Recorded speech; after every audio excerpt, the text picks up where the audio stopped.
हर सवाल आपको एकदम अपना भाई लगता है, ठीक है। बहुत लोग यूपीएससी वाला मेथड भी अपनाते हैं, ऑप्शन नंबर सी, कुछ ना मिले तो ऑप्शन नंबर सी, अक्कड़ बक्कड़ बम्बे बो भी करेंगे, ठीक है, जय माता दी भी करेंगे। लेकिन भाई साहब जिस दिन आंसर की आती है ना, इससे भी बुरा हालात होता है। फिर उस दिन कसम खाते क्यों किया, नहीं करना था। क्योंकि अक्सर जीएस के बारे में ऐसा कहा जाता है कि वो किंग मेकर था, वो किंग मेकर है और वो किंग मेकर रहेगा। लेकिन पता है क्या, आज के मौजूदा हालात जो है वो भाई साहब एकदम बिल्कुल इतने हैं। तो मेरे भाई देखो, जीएस के लिए है ना, मेरे मन में बड़ा बढ़िया एकदम फोटो है ये वाला, ठीक है।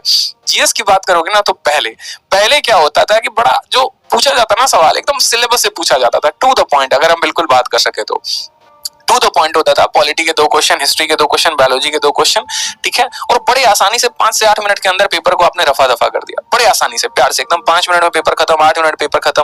आया तो सही है, नहीं आया तो कोई बात नहीं। तो एवरेज यहाँ पर कम से कम एक स्टूडेंट का 20 प्लस आ जाता था। और अगर आप टॉपर्स की भी वीडियो देखते थे तो वो क्या कहते थे, 35 प्लस बबुआ तुम लेकर आ गए ना, तो तुमसे बड़ा धुरंधर तो कोई है ही नहीं, ठीक है। क्योंकि अक्सर जीएस के बारे में ऐसा कहा जाता है कि वो किंग मेकर था, वो किंग मेकर है और वो किंग मेकर रहेगा।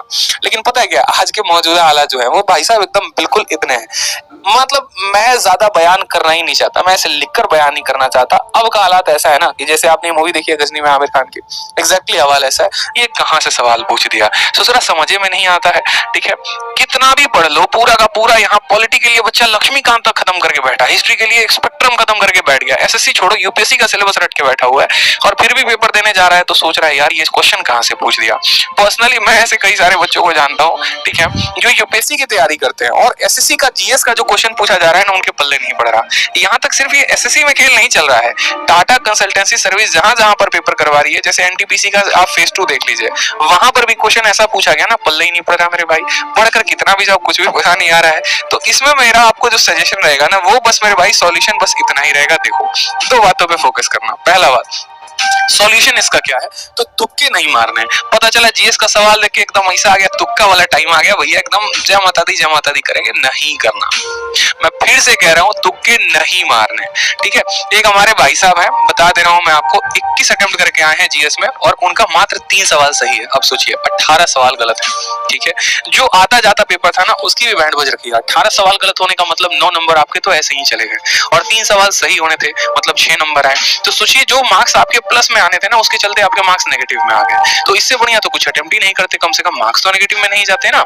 इस बात का ध्यान रखा करिए आप लोग, ठीक है। तो तुक्के नहीं मारने हैं, क्योंकि अगर तुक्के मारे तो पेपर के दौरान तो शक्ल ऐसी होती है, हर सवाल आपको एकदम अपना भाई लगता है, ठीक है। बहुत लोग यूपीएससी वाला मेथड भी अपनाते हैं, ऑप्शन नंबर सी, कुछ ना मिले तो ऑप्शन नंबर सी, अक्कड़ बक्कड़ बम्बे बो भी करेंगे, ठीक है, जय माता दी भी करेंगे। लेकिन भाई साहब जिस दिन आंसर की आती है ना, इससे भी बुरा हालात होता है। फिर उस दिन कसम खाते क्यों किया, नहीं करना था भाई साहब, करना ही नहीं था, नहीं लगाने थे तुक्के, इससे बेहतर तो लगाते ही नहीं। तो जीएस में सिंपल एक बात ध्यान रखो, पढ़ कर गए हो, उससे आ गया तो बहुत बढ़िया बात है, नहीं तो ऐसी वाली हालात होने वाली है। इसलिए मैं बहुत डिटेल में यहाँ पर नहीं जाऊंगा, बिल्कुल ज्यादा डिटेल में बात नहीं करने वाला। ये पढ़ के चले जाओ, वो पढ़ के चले जाओ, यहाँ पढ़ के चले जाओ, इतने करंट अफेयर पढ़ के चले जाओ, क्योंकि इसमें जो अब होना है ना, वो तो होके रहेगा, अब कोई रोक नहीं पाएगा, ठीक है। बस इतना ध्यान रखना, तुक्के नहीं मारने। दोबारा से सुन लो, तुक्के नहीं मारने, और बार बार बता रहा हूँ, नहीं तो भाई साहब बहुत बुरी हालत होने वाली है।